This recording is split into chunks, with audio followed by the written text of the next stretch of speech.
So one of the things that I would ask a property management company that I'm considering utilising to look after my investment home would be, how many homes in total will my property manager be looking after?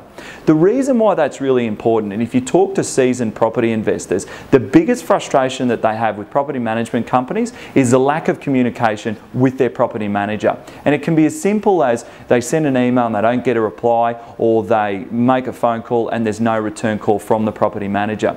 See, the common trait in property management is property managers manage far too many homes. They can't do it effectively. And that can be as simple as meaning they're not going to communicate effectively with their landlord, but some of the bigger concerns can range from loss of rent. Let's say that the property manager is too busy to notice that the tenant hadn't paid rent and therefore forgot to issue them with the breach notices. It can be the release renewal process never started well enough in advance, which means that you as an owner run the risk of having your property empty.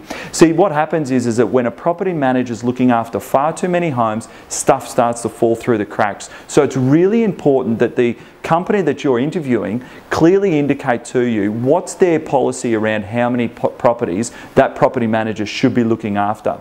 In my experience, we don't exceed 130. I believe that 130 is a good figure that a property manager can do extremely effectively. I know they can do that really easily, which means that the service that we're going to be providing to our landlords is better than anybody else. So in my experience, I've seen other companies that ramp that right up to around 200.